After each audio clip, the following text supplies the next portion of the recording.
DBS community, welcome back to another Dragon Ball Super video here today. We're going to be going over the best black decks to play in set 12.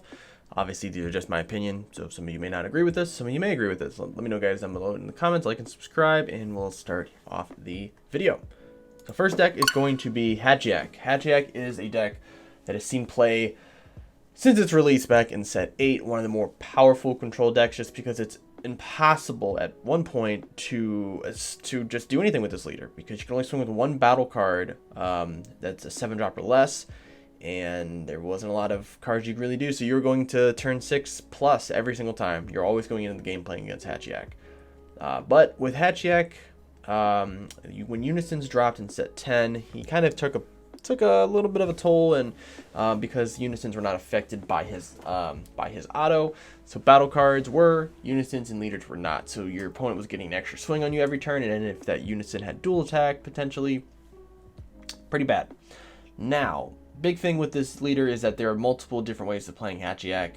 One of the big ways is with the policeman, because most of these policemen, except for the 5-drop, have dual attack, meaning that they are not hit by the requirement of the Hatchiac, so they're able to swing twice. So you go into the 1-drop, go into the 4-drop, you can swing twice if you want to. You can always also just swing once. Go all the way into the 6-drop, and then this big boy here, your 30k dual attack, double strike, crit, barrier, all the keywords. Being able to just kind of pressure your opponent down. You also have the ability to going into the Hatchiac chain, which the 9-drop is a giant 30k triple strike or triple attack that has the auto whenever your opponent activates a counter skill. They have to warp a card from their hand, which is very, very deadly. That's on both your turn and your opponent's turn. Endgame cards like Fu and Supreme Kai, just to label a few. Also, because of Unisons, you now have the ability to run Unisons. Well, now that Unisons are a thing, Hatchiac does have the ability to use some pretty powerful Unisons. One of them being the Dark Demon Realm Scientist Toa from Draft Box 6. Being a 20k, no specific cost Unison that you can play out for 1 or 2. And you can use the drop card effect of it to warp cards from your opponent's board, which is very powerful. Now in this deck, you also run the Kidku engine, just to get some extra combo power as well. But decks like this for Hatchiac will start to see more play, especially the more and more black Unisons that we get. Once we get a blocker Unison that is no specific cost and is black, Hatchiac is going to be even better, because now you have a blocker that's a Unison. It's going to be really good. Really, really good. Next is going to be Shroom and Salsa. Now, Shroom and Salsa is a deck that has seen very little play since its release so far. A lot of it just has to do with the deck not being great. But I do think this variation of the deck actually has a little more pull for it, because you're not focusing solely on this Unison here, which is the Deborah. You have the ability to play the Shinran Unison of Rescue, which you can play out skillless cards from your deck, which is what you want to have. So you have the Salsa and the Shrooms here. You can play these guys out once they're on the field. This Unison can give them double strike, so you can swing with a 15k double strike, then pop it for 1 energy to play out either the Salsa or the Shroom here. Now, the idea of this deck is to remove battle cards from your opponent's drop area by warping them and then gaining effects on top of that. So the leader, when you combo with the leader, you warp a card from your opponent's your opponent's drop area. If there's no battle cards in the drop area, you draw an extra card. So you're essentially a draw 2, even though you're pitching a card away. The Salsa is able to do the same thing, and the Shroom by warping a card from your opponent's drop area. Salsa's effect, you get to play 2 or less Demon Realm Race from your drop area, while Shroom gets to warp a battle card on your opponent's board. Then you have your big boss monster, which is the Dark Mask King, which warps 2 cards from your opponent's drop area. Can restand if your opponent has 10 or more cards in the warp, and then also when your opponent activates the counter skill during this card's attack phase, they get to warp an energy, or I'm sorry, warp a life. They get to warp a life, which is pretty deadly. This archetype here, I feel, will get more and more support because they added a TP promo. It seems there's a lot of Demon Realm Race cards. So the more Demon Realm Race cards, the more this card's going to sort of evolve into the meta. And it's definitely more of a mid-range deck. I can definitely see it being more of an aggro deck in some cases, depending on what comes out. So be on the lookout for Shroom and Salsa decks. Next is going to be a crowd favorite and probably one of the most hated decks in DBS, which is Vegex. Big X has gone through so many transformations since its release in set 10, so many different bans, so many target bans to specific cards that are used in this deck, and the deck just continues to perform very well. And the one thing with this deck is it is the ideal deck for consistency, because you're able to mill and play out all these different cards, from your unisons to counter to combo cards to blockers to attackers.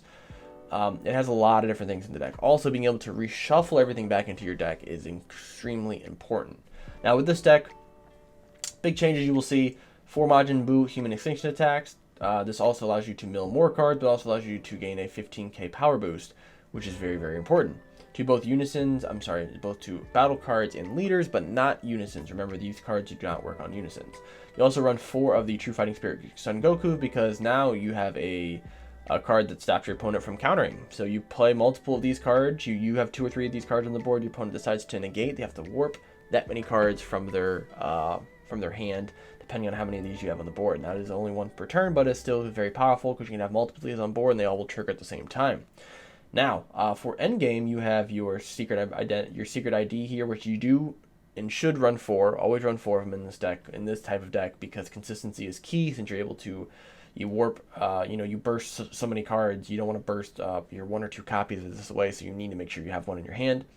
And you're able to finish the game with your leader being able to give the unison double strike. You have Champas, you have Kraken Space Time.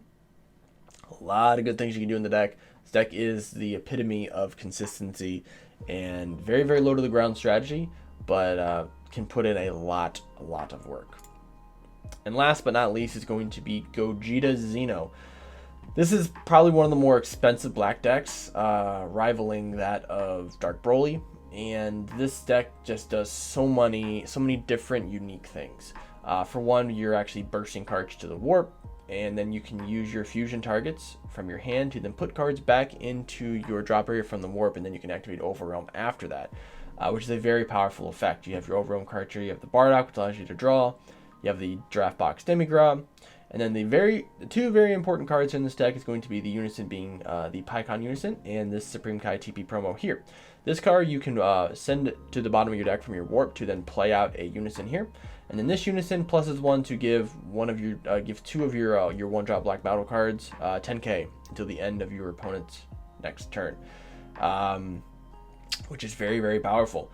You can end up making these cards here, which is your double strike and your crit guy. You can end up making these guys 25, 35, even 45k double strike and crits for just plussing this card.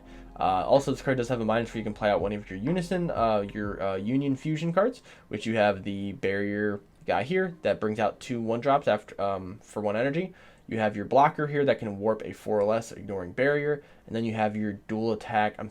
Basically your dual attack double strike 25k end game card here, which is also a TP as well, which is also why this deck's very expensive, because you run 6 TP promos. Yeah, it's other than that, I mean, it is very kind of straightforward in what you need to do. It is a big brain deck in some senses, because you have a lot of different sequencing that you have to do, making sure you're minusing this card when you need to, because then to play it back out and to play one of these. So you have a lot of workarounds you have to figure out, but the deck is very, very powerful. This may be my favorite black deck currently in the format. Unfortunately, I just can't play it because I'm not paying the money for these TP promos, just because, life. That is the biggest thing. So that's what I have for you guys today. Make sure you guys like and subscribe. Let me know what you guys think of these deck ideas. As always, make sure to remember these are just templates. These are not these decks may change depending on ratios, and also on what people would like to run. You may think, oh, I would never run this card in the deck. I would run this. That's completely okay. These are just templates for you to use just to get some ideas of what cards you, what leader you would like to run, and just kind of giving you an overall deck idea, and then you can add your own tech cards in after that. So make sure you guys like and subscribe. Thank you guys for watching. I'll see you guys in the next video.